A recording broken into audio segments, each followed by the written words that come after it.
What's up, y'all? Des the Mess back once again. My pronouns are still she, her, and they, them.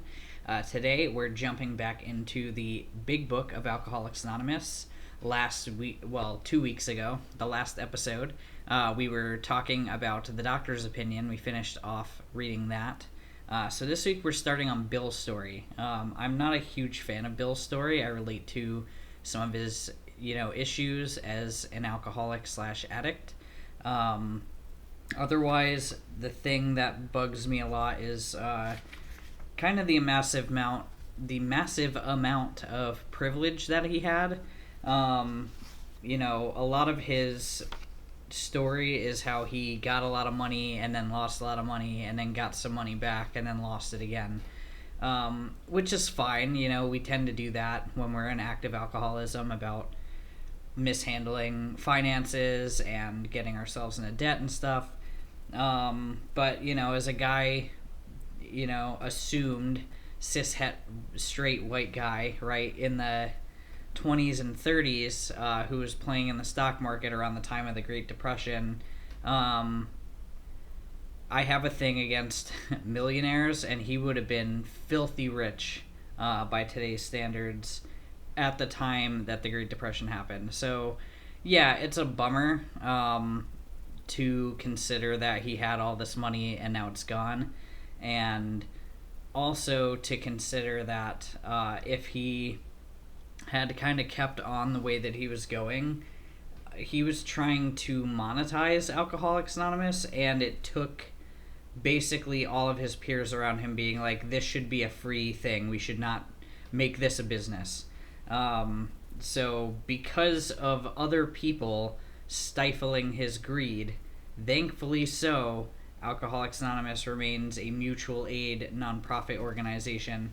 Because if he had it his way, he would have been like opening up hospitals and finding ways to monetize the treatment of alcoholism. And when I take all of that into consideration, that none of that is really in his story, there are books about the history of Alcoholics Anonymous and specifically the problematic behaviors of Bill Wilson and Dr. Bob Smith, who were the co-founders.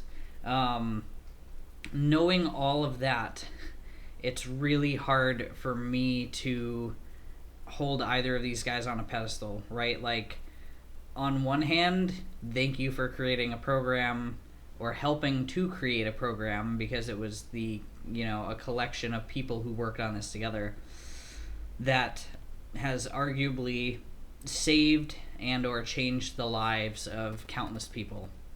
But the road that they took to get there is marred and scarred and stained. And,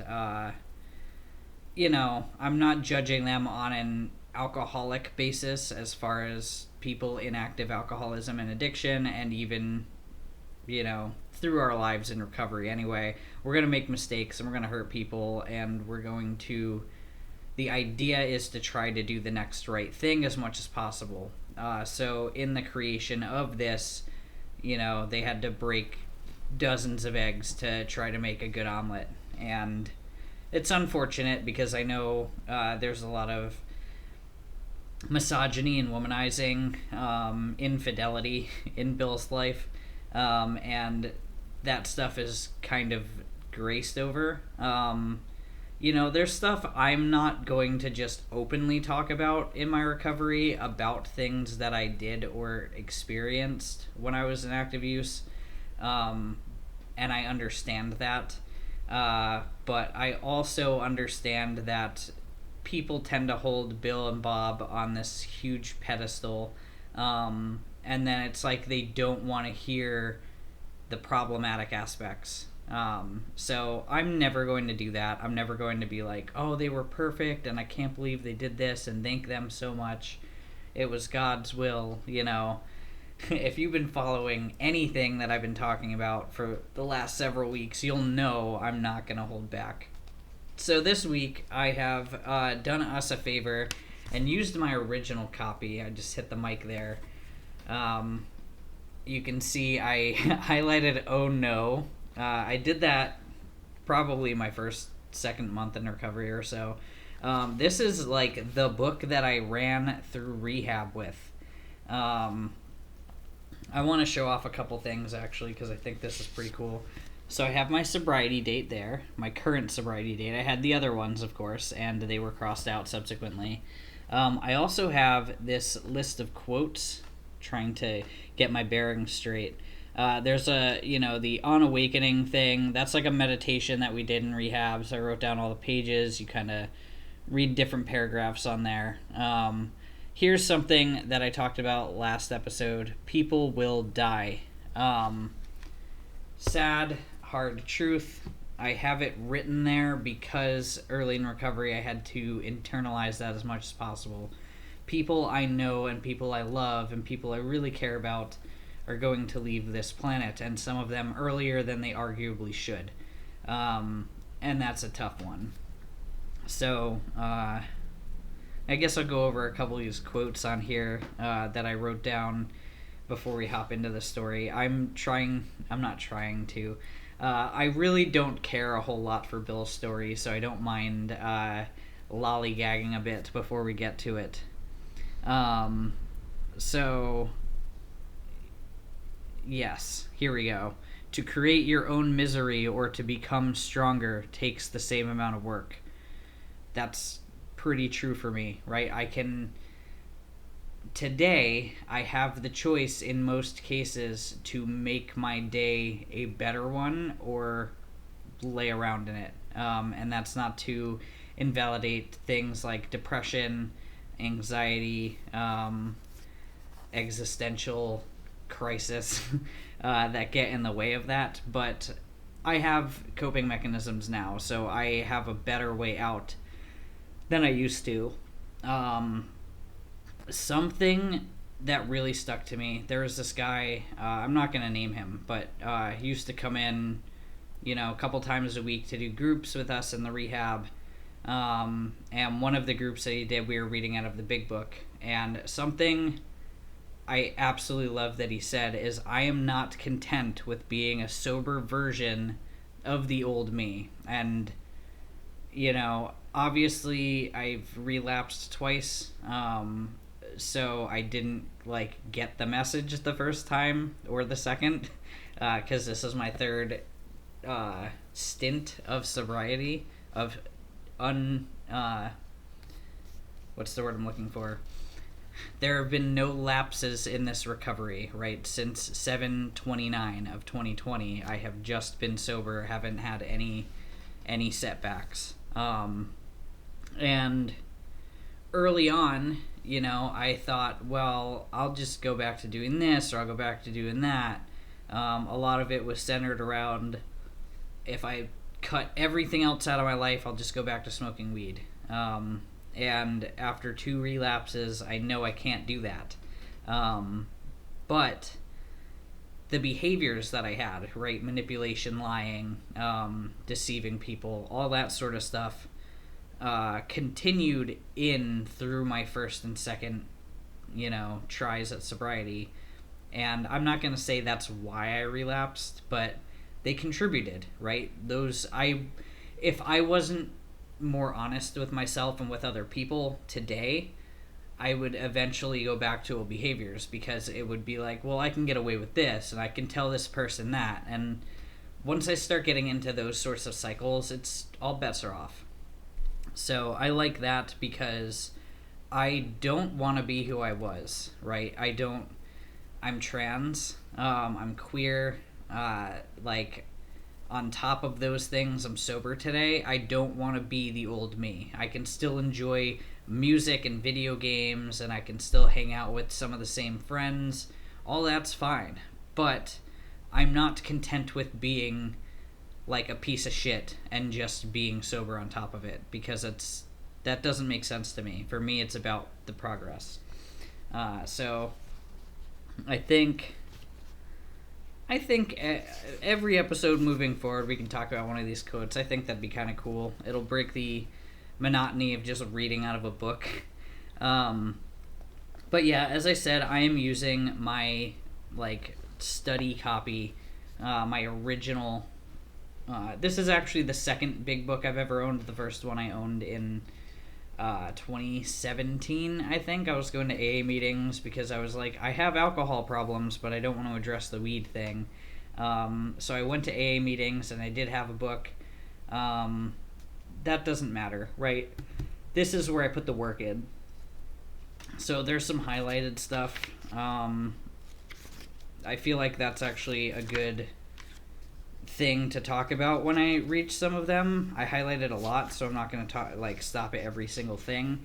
But, So this intro's dragged on long enough.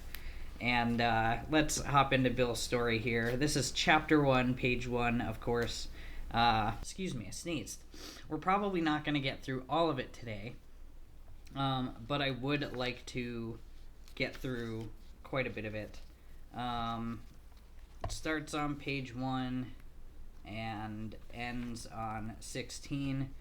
The doctor's opinion was several pages. Started on XXV and ended up on XXXII. So you're looking at about 7 pages for the doctor's opinion, and this is 15 and a half. So we're not going to get through it all today. We didn't get through the last chapter in one episode, and that's fine. I mean, I might rush through some of this because when I say rush, I mean not talk about it because it's dense and wordy, and Bill is from the 1920s, so, the language is all there. I'll point out anything that I think is specifically problematic or anything really attached to, right? Because I'm not here to rip this apart entirely so much as I am to talk about what has worked for me and how I related to it and what could be changed for other people. So, as Bill says, war fever ran high in the New England town to which we new young officers from Plattsburgh were assigned, and we were flattered when the first citizens took us to their homes, making us feel heroic. Here was love, applause, war, moments sublime with intervals hilarious. I was part of life at last, and in the midst of the excitement I discovered liquor. I forgot the strong warnings and the prejudices of my people concerning drink. In time we sailed for over there. I was very lonely, and again turned to alcohol. We landed in England. I visited Winchester Cathedral. Much moved, I wandered outside. My attention was caught by a doggerel on an old tombstone. Doggerel's an epitaph, sort of, if you don't know what that is. Here lies a Hampshire grenadier, who caught his death drinking cold small beer. A good soldier is ne'er forgot, whether he dieth by musket or by pot. I like that because it's kind of a warning, right, about alcoholism in the armed services, which I don't have personal experience with, but I've met a lot of people who are in recovery and served in the military to some capacity, and they struggle a lot. And that makes a lot of sense when you factor into things like PTSD, severe trauma, depression, anxiety, all of that stuff. War is traumatizing, and there are people alive today who might have started serving in the early 2000s, right after 9/11, who didn't really stop serving until the last 5 years or so, and they're fucked up because of it. And I'm not saying that against them, obviously. I'm saying, that's what war does to people. So it isn't surprising to me that statistics are pretty high about substance and alcohol abuse in the military. Ominous warning, which I failed to heed. 22, and a veteran of foreign wars. I went home at last. I fancied myself a leader, for had not the men of my battery given me a special token of appreciation? My talent for leadership, I imagined, would place me at the head of vast enterprises which I would manage with the utmost assurance. So he just sounds kind of like a megalomaniac. He's like, I'm super cool and heroic and in charge, and I will run all of the businesses. So it doesn't really surprise me that when Alcoholics Anonymous started to pick up and grow the way that it did, that he wanted to monetize on it. And I'm so glad that he kind of had a council around him to be like, we're not doing this. you're going to ruin it. And they were right. It would have been predatory and awful. And it still is in some ways, but that's more of a people problem than an organizational problem.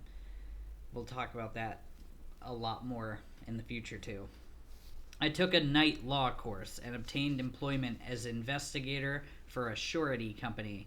The drive for success was on. I'd prove to the world I was important. I thought the same thing, Bill, because I wanted to be a rock star and do rap shows, and I wanted to be this horrorcore rapper and, pop punk musician and all this stuff, and I'm just me. Here I am doing YouTube. I'm sure there's still leftover remnants of wanting to feel important, but yeah, it's just funny when I see lines like that, because I'm like, me too, man. My work took me about Wall Street, and little by little I became interested in the market. Many people lost money, but some became very rich. Why not I? I studied economics and business as well as law. Potential alcoholic that I was, I nearly failed my law course. At one of the finals, I was too drunk to think or write. Though my drinking was not yet continuous, it disturbed my wife. We had long talks when I would still her forebodings by telling her that men of genius conceived their best projects when drunk, that the most majestic constructions of philosophic thought were so derived. So this makes me think of when I was with my longest term partner for a few years, and that was like the peak of my alcoholism and addiction, and how many excuses I would make for like why it's okay for me to keep smoking and drinking the way that I did.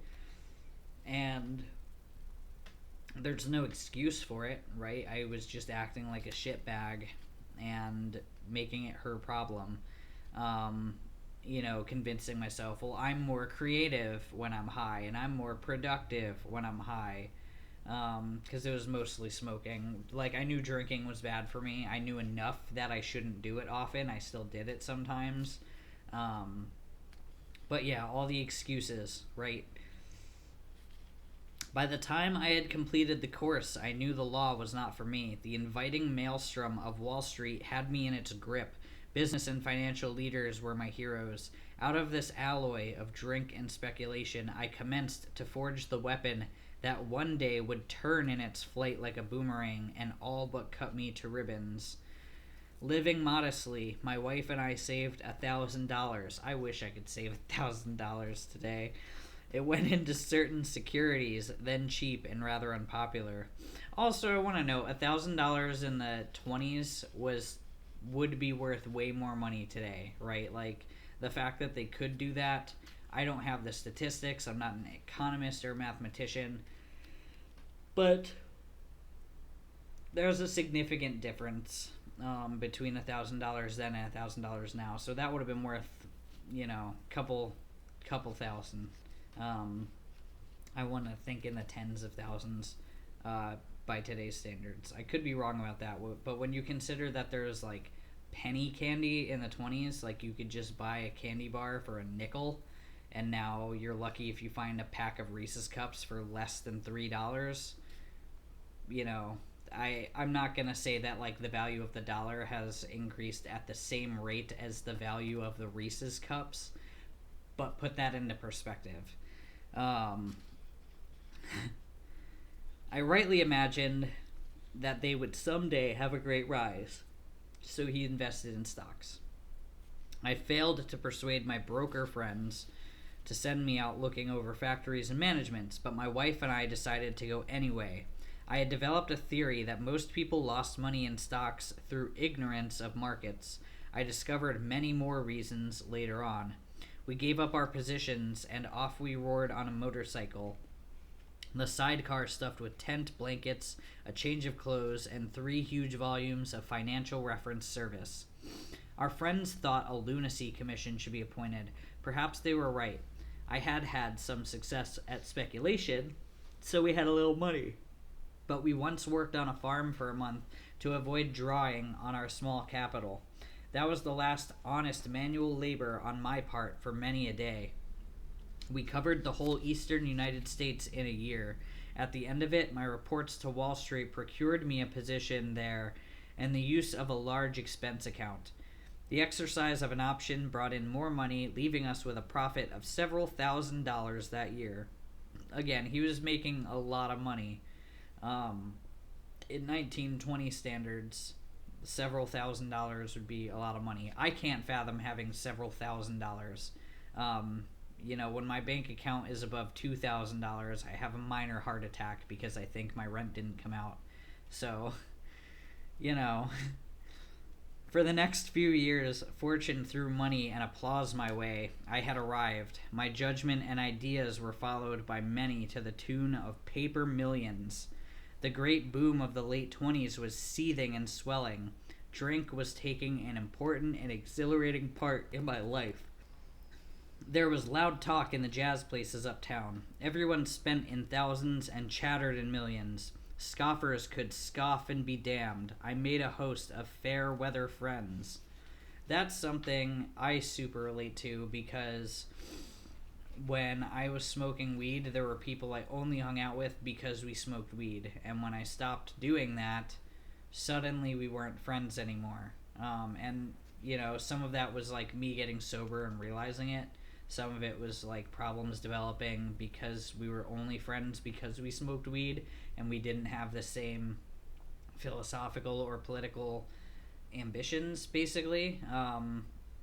So being sober and reassessing my values and beliefs at the core, the core level, has made me better friends, right? I'm still friends with like the two guys that I grew up with. That's like our main friend group. I still have my very best friend who I met in high school, and now I have a lot better friends in general because people see the progress that I've made and we all take care of each other emotionally, financially, whatever, not financially all the time, but you get what I'm saying, right? Like, I'm dependable. Other people find me dependable, and therefore I can also depend on them. And I have all of these friends because I'm in recovery. I don't have fair weather friends that are like, oh, everything's great, so we're cool. And then once things aren't doing so well, they leave. That includes things like financial situation, mental health, etc. My drinking assumed more serious proportions, continuing all day and almost every night. The remonstrances of my friends terminated in a row, and I became a lone wolf. There were many unhappy scenes in our sumptuous apartment. There had been no real infidelity, for loyalty to my wife, helped at times by extreme drunkenness, kept me out of those scrapes. I think that's a little bit of an exaggeration. I want to read one of the AA history books because there's like kind of an expose about Bill.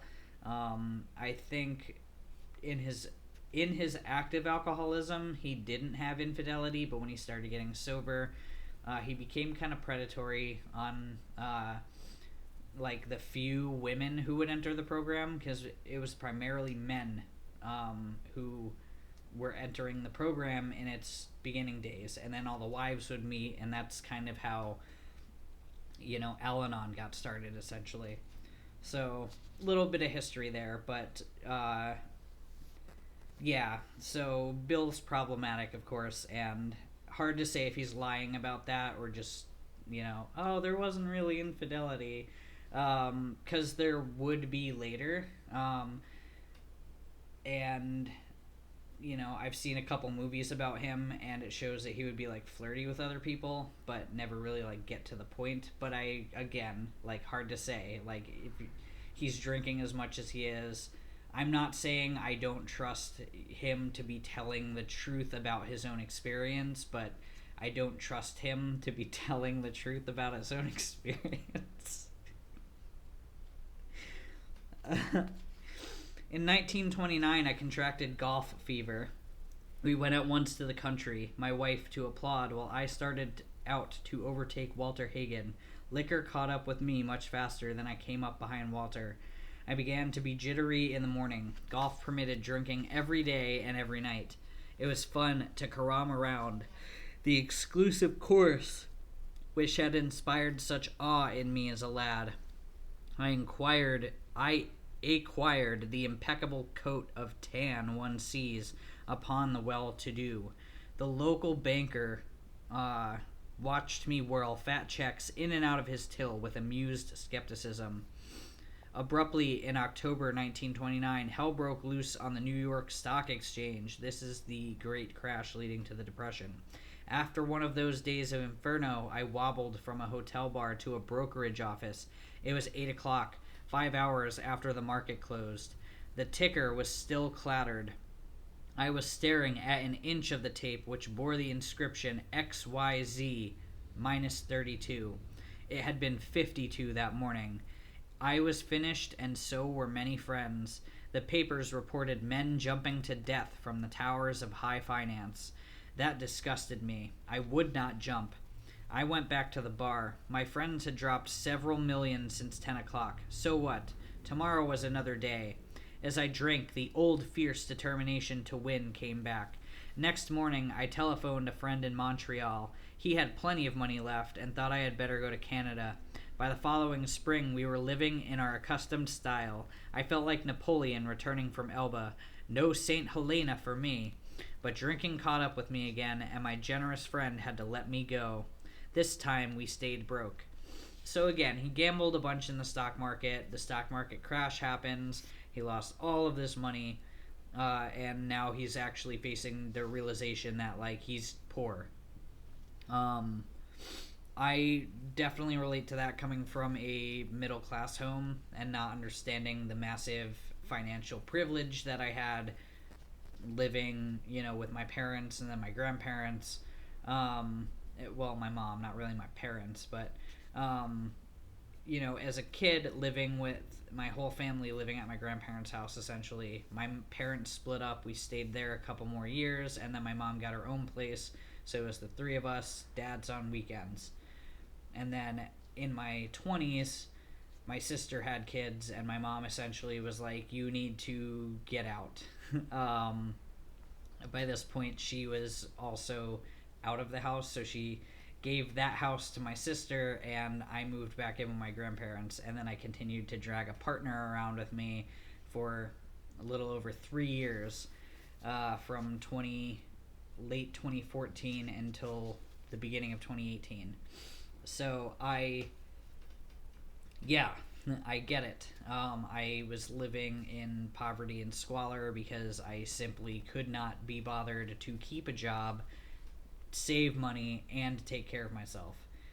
I get it. Like, in that way I relate to Bill, but also I haven't lost millions. I started off with, the privilege that I had from my parents, and then once I entered the workforce, it didn't dawn on me that I was poor. I just thought I was middle class because I had always been middle class. And then once I was out on my own, I was like, oh, I'm literally always a paycheck away from, like, not being able to exist.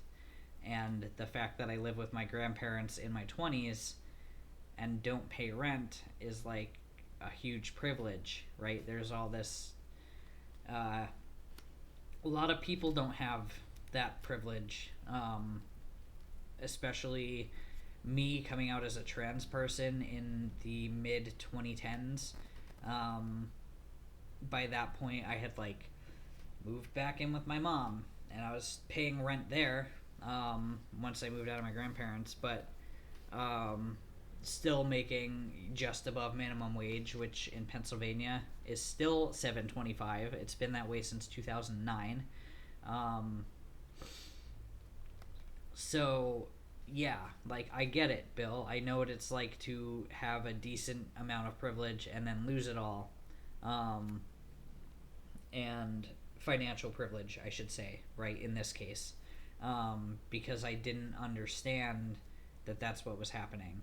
When I moved to Ohio on my own in 2018 and then proceeded to, like, do drugs in a parking lot and burned the only bridge that I had at the time that would have potentially secured me an apartment, it really hit me that I am poor. I am poor. And even today, I still have to consider the massive privilege it is that I live where I live. I'm paying bills, right? But yeah. Knowing all of these things is like the evolution, and still knowing, right? There have been times in the past couple months where I was like cutting it really close, and I'm like, I am this this close to just, whatever. So I get it, right? I know what that's like to have financial privilege in that way, and then to lose it all. And have that reckoning that, like, I'm broke and I'm staying broke now, and there is no getting ahead. There's only getting by. Anyway, that's a bit more of a political rant that I wanted to get onto, considering the topic, but this is what we do here. We went to live with my wife's parents. I found a job, then lost it as the result of a brawl with a taxi driver. Mercifully, no one could guess that I was to have no real employment for 5 years, or hardly draw a sober breath. That was me. That was me in my mid-20s.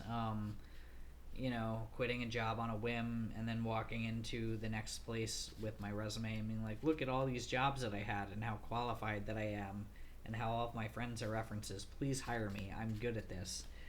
And then inevitably quitting again, walking out, not showing up to work.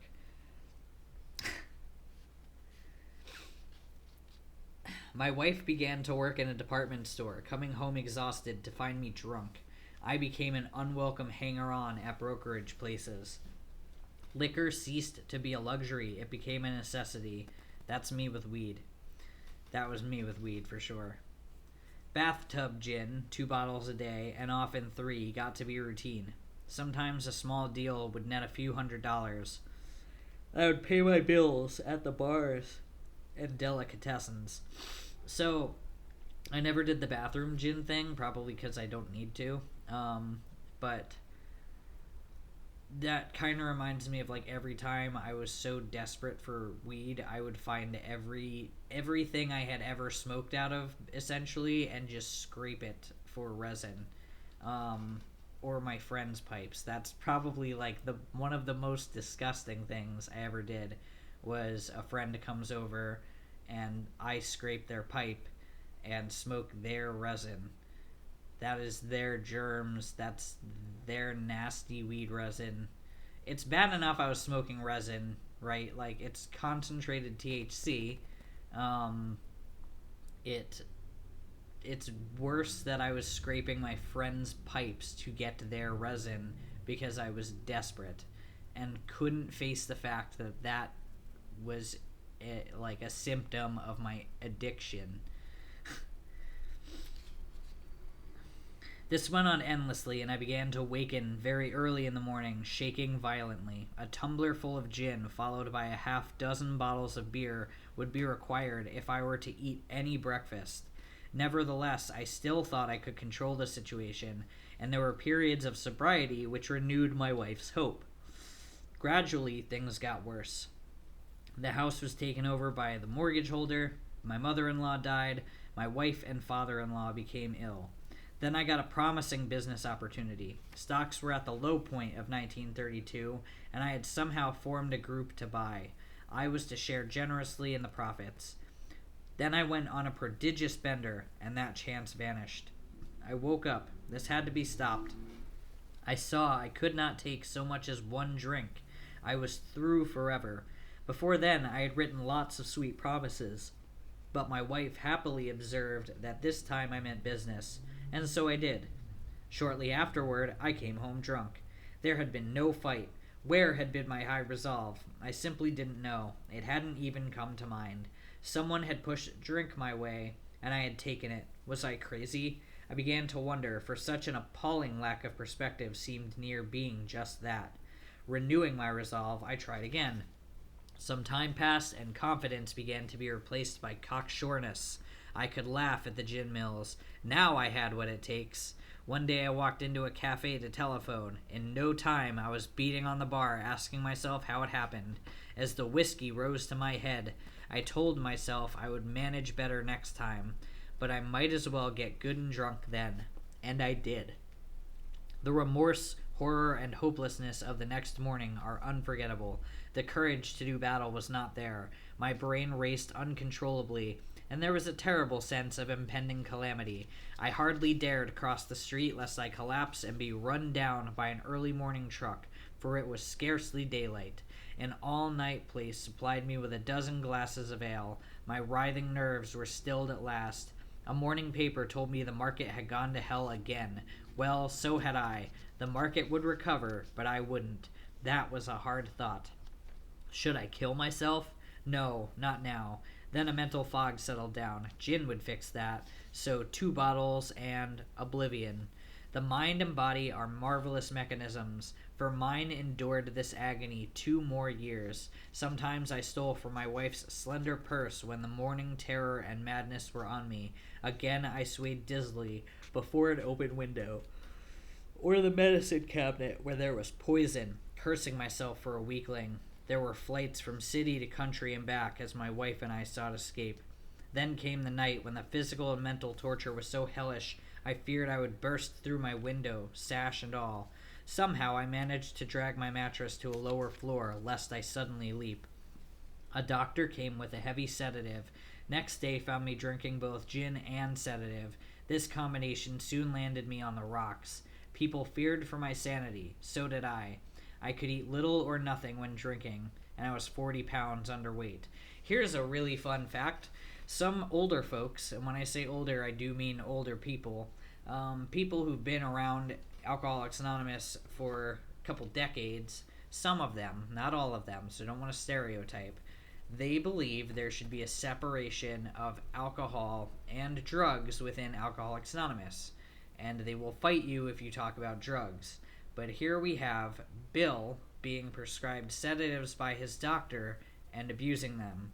And on the page before, talking about how he would go to his medicine cabinet and think of all the different pills that he could take. He didn't use those words because he said he cursed himself for finding, where was it?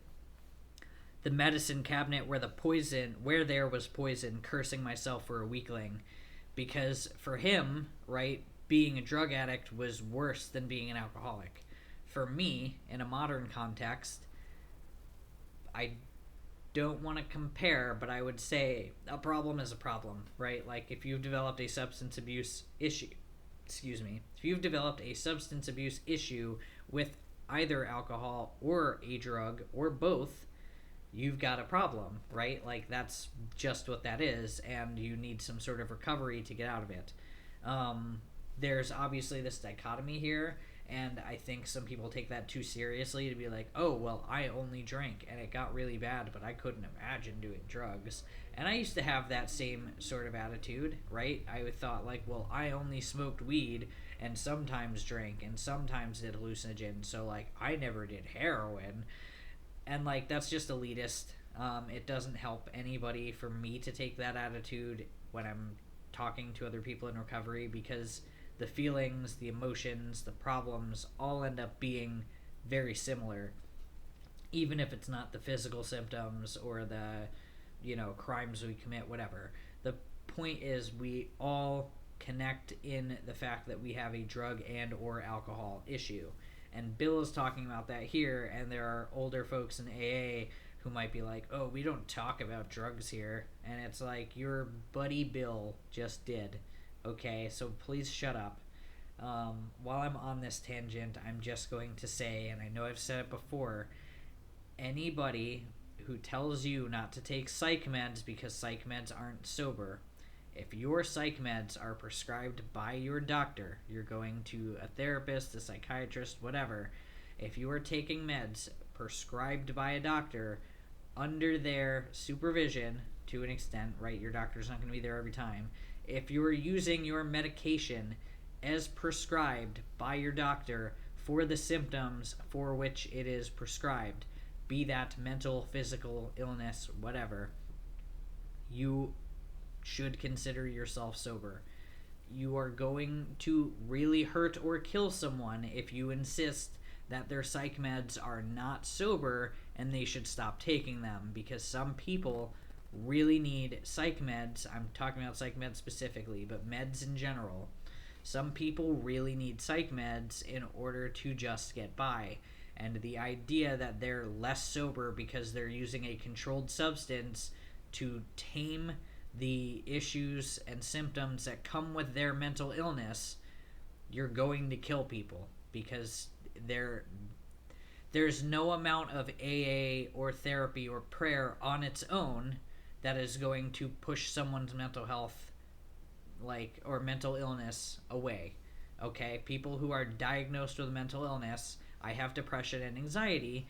I do not currently take psych meds, but I would never tell someone else who feels like they need to, or who has been prescribed by their doctor for an indefinite amount of time, that they shouldn't, right? I'm never going to say that. I'm always going to advocate for do what you're doing with your doctor if that's what works for you.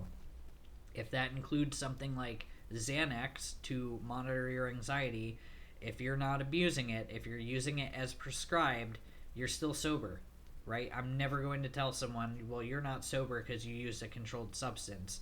That I'm not a doctor. I'm not your doctor. That's not my fucking business. And it's certainly not 60-year-old Jerry's business at an AA meeting when you ask him to sponsor you and he goes, dump your psych meds down the toilet because you're not sober. Fuck Jerry, whoever Jerry is in this metaphor.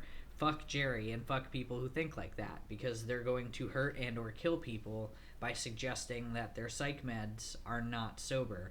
Just because your generation doesn't trust therapy and psych meds doesn't mean that we should just abandon them, right? That's a fundamental issue that I have with AA thought, AA philosophy, as it has been derived by members of AA and not necessarily the book.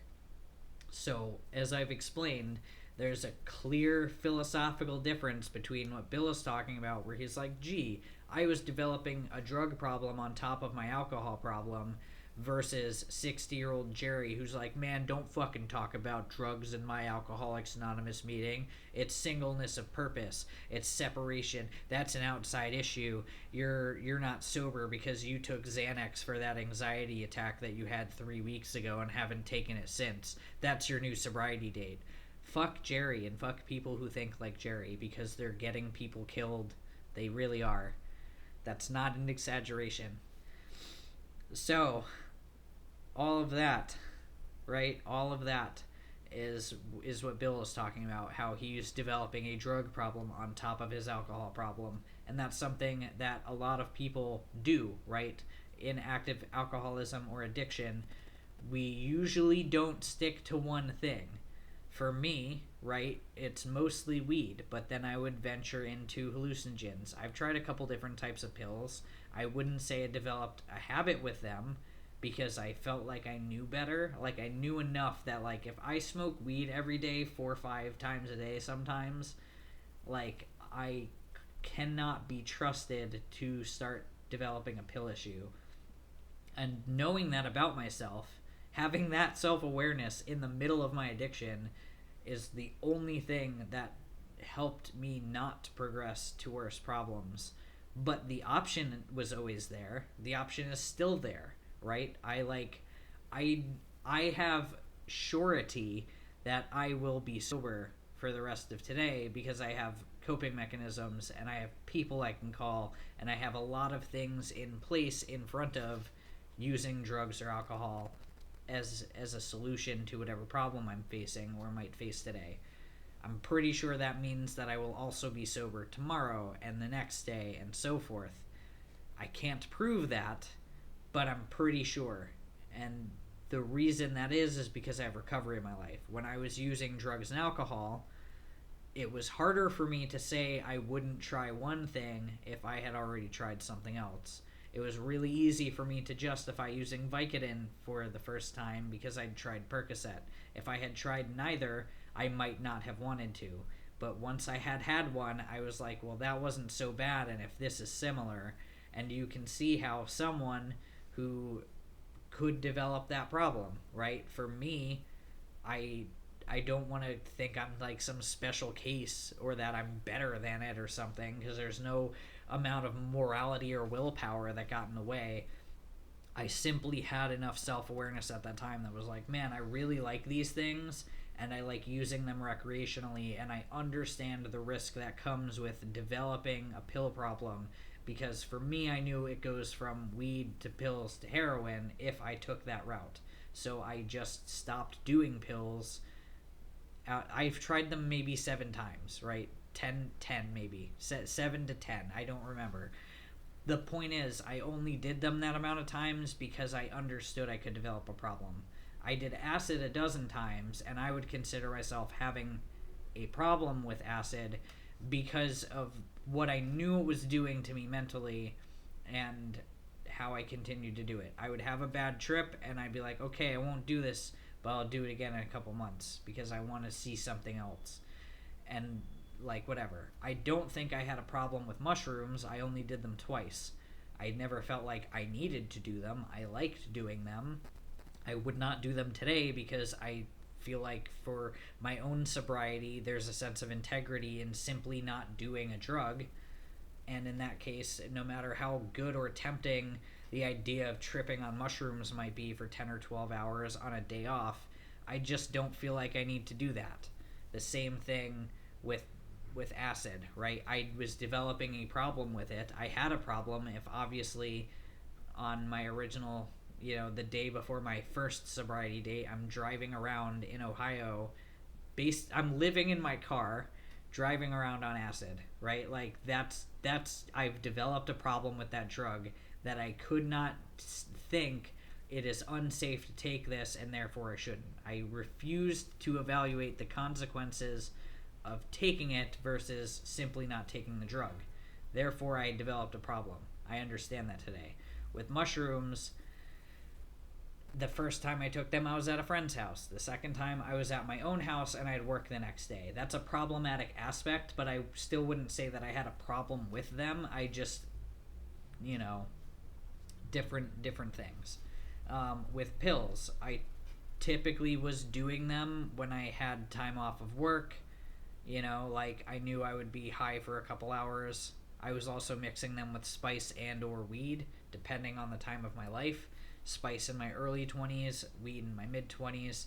Again, the 7 to 10 times that I've ever taken a pill to specifically get high. And that's what that was. Is that a problematic behavior? Yes. Would I say I was developing a pill problem? Contextually, no. Did I have a weed problem? Yes. It was every day or I was miserable if I didn't do that at least 3 times a day. And when I say at least, that's like on a work day, right? Wake up, smoke. Lunch break, smoke. After work, smoke. And then probably a 4th time before bed because I knew I could coast on it. On my days off, I could just blow through it because it was my day off and who cares? I didn't have anything to do. That's a problem. I recognized problematic aspects of my drinking behavior as a binge drinker because I couldn't stop once I started, and then once it was done, I felt like garbage, and I was like, I won't try this again for several months to a year. And then inevitably I'd be like, I haven't had it in that long. Do I really have a problem? And I would get really smashed and do something stupid and hurt myself or somebody else. And then be like, oh man, I really shouldn't do this. I know it's bad for me. And then several months to a year later, I would do the same thing. And I got into a really bad cycle of binge drinking every couple of months that way. So all of that in context is to say, I have never, to my knowledge, abused my psych meds, but I have abused different types of drugs.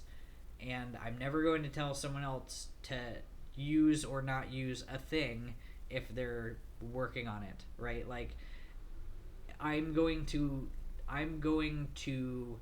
encourage people to get expert opinions. Talk to your therapist, talk to a psychiatrist, talk to a doctor.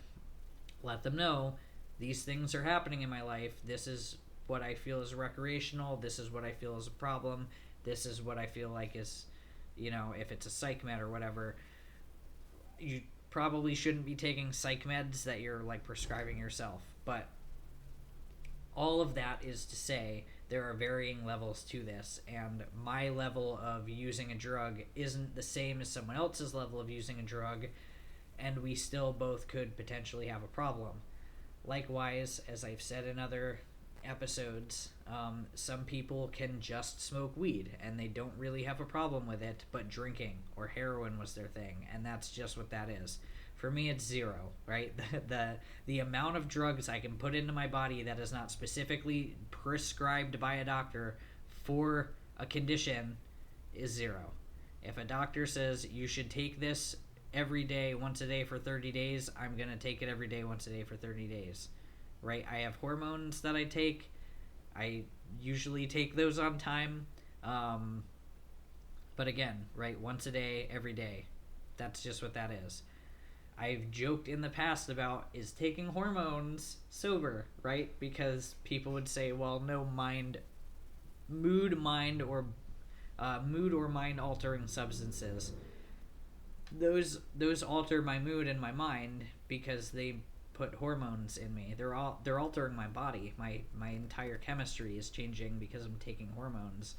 So I've had that conversation with someone who's like, smoking cigarettes isn't sober. And I'm like, you know what else might not be sober? Trans people. And I'm being devil's advocate, of course. But that's the point, right? Is like, there's going to be someone who might try to make that argument. Or, thankfully it never came up, but like, I know people who've gotten the like, you're not really trans, you just haven't figured out your, drug problem yet. It's like, who the fuck are you to tell someone else? I think, right, even if I'm in active addiction, I have a better idea of what's going on with me than some guy who's going to judge me from the outside. And I'm so glad and very privileged and lucky that I haven't had a situation where someone tried to convince me I'm not trans and I just need to be more sober somehow. Because I didn't start wanting to medically transition until I got sober. So that's a really long-winded rant that I just went on. So I think I'm going to start wrapping it up here in the book because we're on the 7th page, so we're about halfway done. That's not too bad. I did do a lot of skipping over things, and that's good. My brother-in-law is a physician, and through his kindness and that of my mother, I was placed in a nationally known hospital for the mental and physical rehabilitation of alcoholics. Under the so-called belladonna treatment, my brain cleared. Hydrotherapy and mild exercise helped much. Best of all, I met a kind doctor who explained that though certainly selfish and foolish, I had been seriously ill, bodily and mentally. It relieved me somewhat to learn that in alcoholics, the will is amazingly weakened when it comes to combating liquor, though it often remains strong in other respects. My incredible behavior in the face of a desperate desire to stop was explained. Understanding myself now, I fared forth in high hope. For 3 or 4 months, the goose hung high. I went to town regularly and even made a little money. Surely this was the answer, self-knowledge. But it was not, for the frightful day came when I drank once more. The curve of my declining moral and bodily health fell off like a ski jump. After a time, I returned to the hospital. This was the finish, the curtain, it seemed to me. My weary and despairing wife was informed that it would all end with heart failure during delirium tremens, or I would develop a wet brain, perhaps within a year. She would soon have to give me over to the undertaker or the asylum. They did not need to tell me. I knew, and almost welcomed the idea. It was a devastating blow to my pride. I, who had thought so well of myself and my abilities, of my capacity to surmount obstacles, was cornered at last. Now I was to plunge into the dark, joining that endless procession of sots who had gone on before. I thought of my poor wife. There had been much happiness after all. What would I not give to make amends? But that was over now. No words can tell of the loneliness and despair I found in that bitter morass of self-pity. Quicksand stretched around me in all directions. I had met my match. I had been overwhelmed. Alcohol was my master. Trembling, I stepped from the hospital a broken man. Fear sobered me for a bit. Then came the insidious insanity of that first drink. and on Armistice Day, 1934, I was off again. Everyone became resigned to the certainty that I would have to be shut up somewhere, or would stumble along to a miserable end. How dark it is before the dawn. In reality, that was the beginning of my last debauch. I was soon to be catapulted in what I like to call the fourth dimension of existence. I was to know happiness, peace, and usefulness in a way of life that is incredibly more wonderful as time passes. So, I'm going to cut it off there because I want to talk about this a little bit. He talks about how desperate he was to stop, goes to a rehab center and does really well for a while. And he let it get to him, right? He thought, I got this. There's a joke in AA about once you think, well, I got this, it's over. And I think there is some merit to that. I also think we have to be careful about, I don't ever want to beat someone down who feels good about themselves for getting recovery, right? If someone's like, man, I've been sober for 3 or 4 years now, I feel like I've got this. I'm not going to be like, don't you start thinking that. You better go to a meeting and you better reevaluate. If that's where they're comfortable, I'm proud of them. For me, it's almost like the opposite of self-esteem, because I can't tell you how many times I would be doing something and someone's like, you got this. And I'm like, don't tell me that. Don't you dare tell me that, because when I start thinking, I got this, and no, I needed the boost and I didn't take it, and I kind of kick myself now for that. I shouldn't be kicking myself at all because I'm better than that. I should just accept that I'm going to have good days, bad days, and neutral days, right? Some days are just days. All of that is to say, no amount of willpower was going to stop me using drugs and alcohol in my story, right? In my case, similar enough to Bill, I literally had to face the end of everything for me to realize I have a problem and I now need to address it, or else. And the else was really bleak. So for me, that was cops taking all of my drugs and my car being impounded, and then driving around illegally with no license because that was taken from me because I got in trouble, and all of these things, right? Realizing I couldn't get a job because I didn't have an address because I burned the bridge of the friend that I had in Ohio, not wanting to get an apartment with me anymore. So couldn't get an apartment, which means I can't get a job, and I have court coming, and I knew that I was a felon because I was in possession of acid, which is an F5. I was like, I'm in a lot of trouble, and I don't know what to do, and mom and dad aren't going to bail me out, and I have just enough money to kind of last a week or two before this is a problem. And it was the first time in my life where I couldn't self-motivate to just this is going to be it, right? I'll just get a new job and figure it out. There was nothing, right? So I started going to AA meetings and getting into this book and working with a sponsor temporarily until I went to a psych ward and then got into rehab. So I needed to take all of those steps, and I needed for me, right? I don't want to say I needed it there was no better way, but the trajectory of my life was such that if I did not face those consequences, I might not have gotten sober when I did, and I might not be sitting in this chair in this house today, basically. I don't believe in fate in that way. I believe in chain reactions based on a lot of times unseeable things that we don't understand. The point is, all of my actions from the first time I picked up a drug until my original sober date, which was May 5th of 2018, or May 9th, I'm sorry, May 9th of 2018, all of that was a chain reaction. If I had never done the drug, I might not have ever done a drug, right? If no one had ever been just try weed for the first time, I don't know if I ever would have. I think knowing who I am and how I am, I probably would have anyway. If it wasn't that person, it would have been someone else.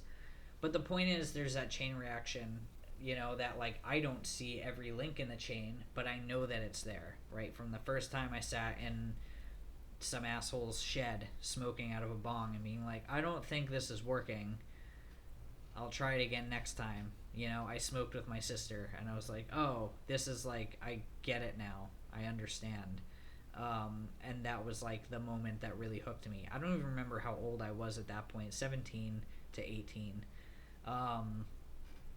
Yeah, me and my sister smoking out of the window of my bedroom at my dad's house was the worst idea.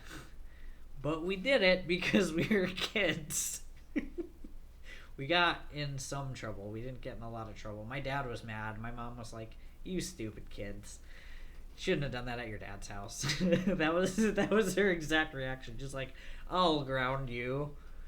One of the times my mom used to be cool. So, yeah. I don't know. I don't know every link in that chain. I know if I didn't think, like, there was a choice that I made after the first time I ever smoked weed where I was like, I just don't feel like it did anything to me. There's a scientific reason for that, right? The first time a lot of people smoke weed, it just doesn't feel like it does anything, and that's because their cannabinoid receptors in their brains don't always attach to it. They don't know what to do with the THC when it's actually activating. So your brain's just like, oh, this is a weird chemical. And like some people, it just doesn't work the first time or the second time. Usually by the second or third time of like, I don't want to say consistent use, but like in my case, it was like I had it and then some time later, maybe a month or so, I don't remember. I was, this was 14 years ago, 14 or 15. So I tried it didn't work, and then sometime later I tried it again and I did it the right way or whatever, and it worked, and I was like, oh, this is really cool, and I want to do it a lot because it feels good. And it did something to my brain that I was like, I don't have to be fully present in my own life. And I wasn't recognizing that, right, as a teenager, 17 or 18. I wasn't thinking like, oh wow, this shut off my thoughts, I'm going to keep using this. Subconsciously, I can look back on that and know that that's what that was. It was like, I was like, oh man, like the two worries that we had were hearing my stepmom get up to go outside and smoke a cigarette, and us trying to turn the volume down because we were watching a movie, and my sister hitting the wrong button and the screen like doing this thing. She used a Mac, so it like the screen would like split into two screens, if that makes sense. Like it was like two different displays on one screen, and we couldn't figure out how to turn the volume down, and we were laughing and nervous. And we're watching Pineapple Express because we're little stoners.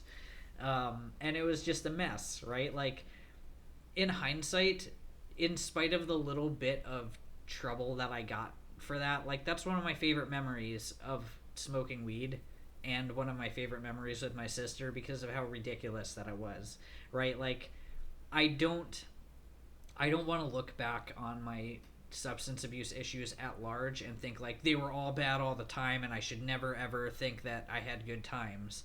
There are people like that, and I don't understand that because I know good things happened in spite of the fact that I was smoking weed, not necessarily because of them. And I know that there are some good things that happened because I happened to be in a place where I was smoking weed, right? I wouldn't have made some of the friends that I still have if I wasn't smoking weed at that time in my life. But, like, I don't want to split hairs about, like, well, if I never did that, I wouldn't have met this person and this wouldn't happen. I don't know. That's an alternate universe, right? The point of all this is that I'm happy with the choices that I made at the time, not knowing the consequences that I would face, but I'm still happy knowing I made those choices in the beginning because they made me who I am today. And I know there's a certain amount of privilege in being able to say that, right? Like, I've worked enough at my recovery to understand that not every single time was I making a conscious choice to do a drug or drink alcohol. But even in that, right? Even in that, I can look back on that situation where me and my sister are smoking for the first time together and like giggling, and my stepmom just being like, "Are you guys high?" And we're like, "No." And she's like, "You look high." And the whole house smells like weed, and we're like, "Shit." Like, that's hilarious. That's like movie. That's cartoon. That's like, it's comedy. It's gold. And I love it. And that's one of my favorite memories. And it's silly, and I love it, right? I can love that and also recognize that later I would develop a lot more problems because of my habits, right? The first time I smoked weed in some asshole's shed, right? That guy turned out to not be a good friend, but at the time I didn't know. I know I was 17 when I did that because there was a lot of other context going on. But I didn't enjoy that, right? I wasn't with good people. I couldn't get high, I think. I don't know if I didn't smoke enough or what. I just didn't understand what I was doing, really. It didn't work, right? Just nothing about that situation worked for me. That's not a good memory. And I don't think like, oh, well, I should have just quit there, right? Like, I personally needed to learn the hard way. There are some people who can just do that, right? They can just go to a friend's house and have a party in a shed and smoke a little weed and then go home and not think like, man, I want to do this all the time. I certainly didn't. I was like, man, that's stupid. I didn't even feel anything. I would rather just have a drink, because at that point I knew what alcohol did, and it was a predictable effect to me. I mean, it was bad, but like, I knew enough. So versus when it happened with my sister, where I was like, oh, okay, now I have a predictable effect, right? That's science. That's experimentation. That's like, I came up with a hypothesis, I tried my theory, and then I got the results, and I was like, I like these results, let me reproduce the process. And I continued to do that, and for a long time before I picked up regularly, it was good. It was, I smoked, I had a fun time with friends or my sister or whatever, and then it was good, and I went back to work. And then I developed a spice problem, and all bets were off, because my mom's boyfriend's son couldn't smoke weed because he was on probation, so we smoked spice together. And that's where I developed a drug problem, because I was like, I don't need to smoke weed, I can just smoke this if it's an alternative. It's an alternative, but it's not. Anyway, all of that is to say, I relate to a lot of the things that Bill is talking about with the feelings, right? Like, it's hard for me to connect with some of the privilege that he had, or like, oh, poor you investing in the stock market and not wanting to work a day in your life, because I have an anti-capitalist mindset. Poor you losing millions. Like, yeah, like, do I sympathize to an extent? Of course. Why? Because I know what it's like to realize that I had much more financial privilege when I lived with my parents and then my grandparents versus when I was out on my own. I was like, oh man, I have to pay rent now, and me and my girlfriend are splitting the bills, and like, things are real now. Like, all of that sinking in made me realize that I was poor, and that like, I didn't know what to do because I'm doing drugs, right? Like, now I have a better handle on it. I'm still poor, right? I'm making more money than I've ever made in my life, and I'm still poor. I still have bills, and I'm still basically living paycheck to paycheck. But I can relate to the idea that like, what I once had, I no longer have, and I have to work really hard to get back to that, right? I don't think Bill ever like got back into the stock market. It might have been like a gambling thing on his end. But a lot of this stuff, right? I used to think so well of myself to overcome all my obstacles. I would quit one job and literally the next day walk into a new one and be like, you're gonna hire me. I had such bravado and charisma about it. I'm like, here's all of my references. Here's all the work that I've done. Some of the numbers might be fudged, but you don't need to know that.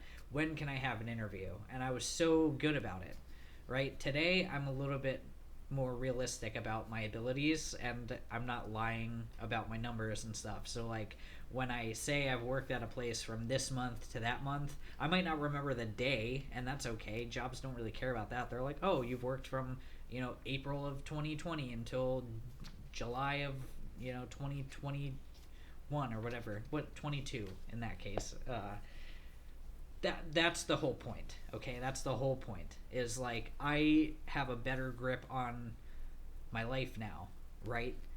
Whereas here, I'm relating to, especially early in recovery, or I was relating early in recovery about things I had done in my active addiction, right? Loneliness, despair, the bitter morass of self-pity, feeling like quicksand was all around me. Like, my entire life is going to shit because I live in a car and I'm going to have court, right? Like, I need to go to rehab. But that's quicksand. That is quicksand. That's like, I might go to prison because I wanted to drive around high on drugs. I might go to prison for that because I was in possession of a felony 5 substance. Understanding all that, right? Like, I can relate to Bill and still think, like, man, his story is really boring because I'm not, this privileged cishet white guy who gambled on the stock market and had a military career, blah blah blah. I can relate to his stuff and still think, like, man, this is boring as fuck, because I do, right? I do, and I'm not afraid to say that. But also, I find it boring in its presentation because it just feels like it drags. I was like, well, I did this and then I did that. And I'm sure people feel the same way about me when I talk about my story, because there is a lot of like, well, I was sober and then I relapsed and then I got sober again and then I relapsed again. So I get it, right? Like, maybe I appreciate it more because I'm looking at it from the lens that I am now, right? I'm dissecting this for a vodcast and I'm doing all of this, taking a better look at it on my own, right? I'm not in an AA group anymore. I don't participate in meetings in that way.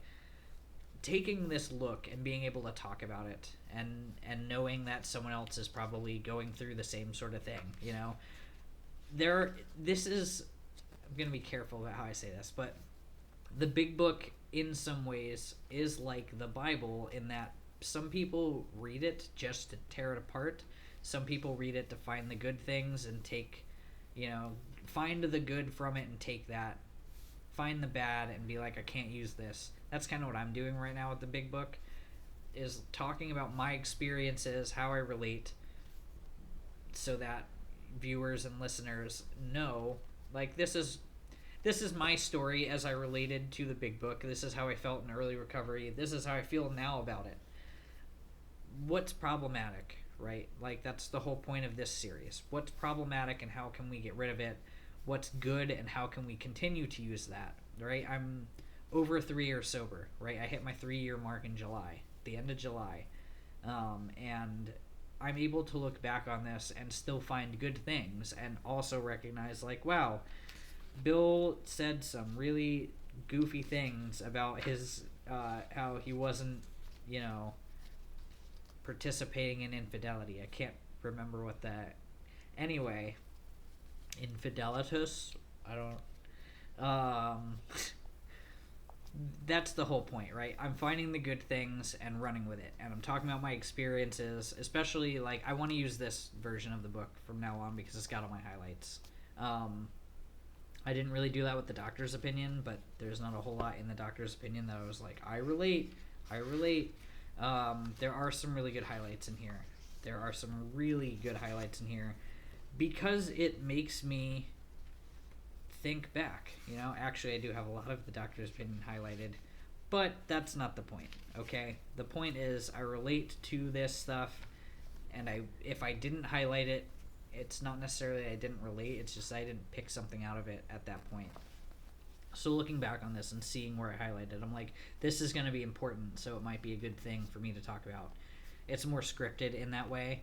The vodcast, is more scripted in that way, that I can talk about it. But, I still find good things in this, and I'm still going to find good things in this. I can be critical of the problems that it has, and also still recommend someone who thinks AA might be for them to check it out, right? And maybe if that person is also listening to my vodcast, they can run through the book alongside me and be like, what did you think about this, right? Like, and here it is. there it is. Just listened for an hour about what I think about the first 7.5 pages of Bill's story. So with that, we're going to wrap it up. Want to remind you, if you like what I'm doing and you want to continue following along, please like and subscribe. Comment below. Follow me on social media. All of my links are below. If you want to throw me a couple bucks, I do this for free. I enjoy doing it, but sometimes it helps put coffee in my stomach. So I am gonna do this again in another 2 weeks. In the weeks between, we are still dissecting the lore of the discography of the Insane Clown Posse. So if you like AA and ICP, you're in luck, because I've got something for you twice. If you like one or the other, I've got something for either of you. And if you like or don't care about either of those things, I don't know what to tell you. You're on the wrong channel, maybe.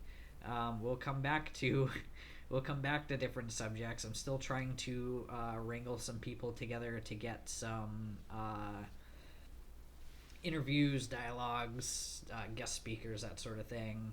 Haven't set any dates. I wanted to have a September speaker. It didn't happen. Conflicting schedules and all that. Not a big deal. I am pretty confident I'm just going to keep doing this, so eventually I'll make a playlist of people that I have as guest speakers, and we'll go from there. In the meantime, I'm going to keep yapping, and if you're here, you probably enjoy me yapping, or you wouldn't be here. I'm getting a lot of positive feedback about the stuff that I'm doing. My AA videos are the least liked on my channel, and I think that's because it's really niche. Also, maybe some people are turned off by the idea that I'm gonna be pretty blunt about the problems that I have with it. I think it's important that we as people grow, and we as a society grow, and things like AA, which exist in that society and are made up of people who should be growing. So all of that is to say, if you continue to like what I'm doing, stick around, because I'm going to keep doing it. We're going to get all the way through the main text of the book. I believe it's 164 pages, if I'm not mistaken. And I could be mistaken, but I am not mistaken. It's 164 pages. There is also the spiritual appendix, which I always have bookmarked, that we'll get to, because it's going to be referenced quite a few times in this book. So all of that is a big old rant about AA and how good it is and how bad it is and how milquetoast sometimes it can be. And we're going to finish Bill's story on the next episode. So stick around, come back and listen, and we'll see you next time. Have a good one.